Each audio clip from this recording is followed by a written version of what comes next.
क्या आप जानते हैं कि यीशु मसीह यरूशलेम के मंदिर से व्यापारियों को क्यों बाहर निकाले थे? और क्या आप जानते हैं कि ऐसी कौन सी जानवर था जिसे नूह के जहाज में जाने नहीं दिया गया? वीडियो को देखते जाइए, ऐसे ही बाइबल के कई सवालों के जवाब हम आगे जानेंगे। नंबर 1, एंशिएंट इजराइल में यरूशलेम के मंदिर में यीशु ने व्यापारियों को मंदिर से क्यों निकाले थे?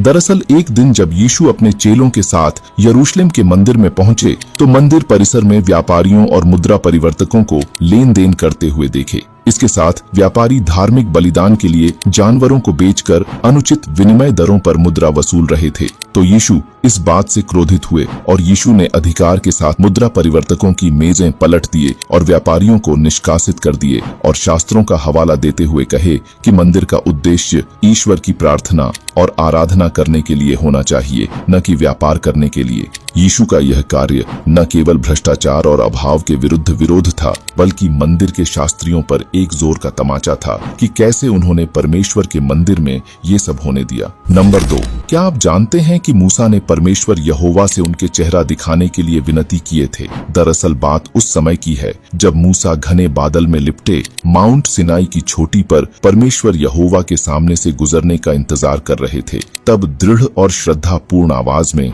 मूसा ने परमेश्वर यहोवा से अपनी महिमा दिखाने की विनती की। अपनी असीम दया में सर्वशक्तिमान ने मूसा के अनुरोध को स्वीकार कर लिए, लेकिन उसे चेतावनी दिए कि कोई भी मनुष्य उसका चेहरा देखकर जीवित नहीं रह सकता। इसीलिए दयालु भाव से प्रभु ने मूसा को चट्टान की एक दरार में रखे और अपने हाथ से उसे ढक दिए और वहां से गुजरे। और जब परमेश्वर ने अपना हाथ हटाए तो मूसा ने परमेश्वर यहोवा की पीठ देखी, एक ऐसा दृश्य जिसने उसके आत्मा पर एक अमिट छाप छोड़ी, जैसा कि निर्गमन 33:18 से 22 में वर्णित है। उस क्षण मूसा ने परमेश्वर की पवित्रता और शक्ति की विशालता को समझे, विस्मय और श्रद्धापूर्ण भय का मिश्रण महसूस किए। नंबर 3, क्या आप जानते हैं कि एक ऐसा भी प्राणी था जिसे ईश्वर नूह के जहाज में जाने की अनुमति नहीं दिए थे? दरअसल बात कुछ ऐसी है, जब पृथ्वी को जल प्रलय से शुद्ध करने और पृथ्वी पर जीवन को शुद्ध करने की दिव्य योजना में ईश्वर ने अटूट आस्था वाले व्यक्ति नूह को एक जहाज बनाने की कार्य सौंपे। उस जहाज में हर प्रजाति के जोड़े को रखा जाना था ताकि जल प्रलय के बाद जीवन की निरंतरता सुनिश्चित हो सके। लेकिन एक ऐसा भी प्राणी था जिसे ईश्वर जहाज में जाने से स्पष्ट रूप से मना किए थे।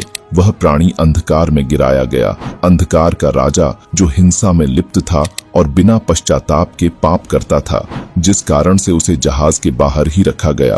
क्या आप अनुमान लगा सकते हैं कि वह कौन सा प्राणी था? नंबर 4, माउंट नेबो पर मूसा की मृत्यु के बाद शैतान और महादूत माइकल के बीच पृथ्वी पर महायुद्ध हुआ था। इस घटना का उल्लेख यहूदा अध्याय 1 वचन 9 में किया गया है। मूसा के मृत्यु के बाद शैतान उसके मृत शरीर को पर्वत से ले जा रहा था ताकि उसे अशुद्ध कर सके। लेकिन जब शैतान मूसा के शरीर को ले रहा था तो इसके जवाब में ईश्वर के आदेश से महादूत माइकल बिजली की तरह स्वर्ग से उतरे। उसके बाद शैतान और माइकल के बीच महायुद्ध हुआ जिसे पृथ्वी कांप उठी थी। घमासान युद्ध के बाद माइकल शैतान की पकड़ से मूसा के शरीर को सफलतापूर्वक छीन लिए और शरीर को लेकर स्वर्ग की ओर तेजी से बढ़े। माइकल के पीछा करने के लिए शैतान हजारों राक्षसों को बुलाए और शैतान के नेतृत्व में राक्षसों ने उसका लगातार पीछा किए। जब माइकल ने देखा कि राक्षस उसका पीछा कर रहे हैं तो वह अंतरिक्ष में रुके और राक्षसी ताकतें उस तक पहुंच पाती इससे पहले माइकल ने अपना हाथ बढ़ाया और घोषणा की, प्रभु तुम्हें डांटे। ऐसा कहते ही स्वर्ग से एक जबरदस्त शक्ति निकली जिसे राक्षस डर गए और उन्हें वापस नरक में जाने के लिए मजबूर कर दिया।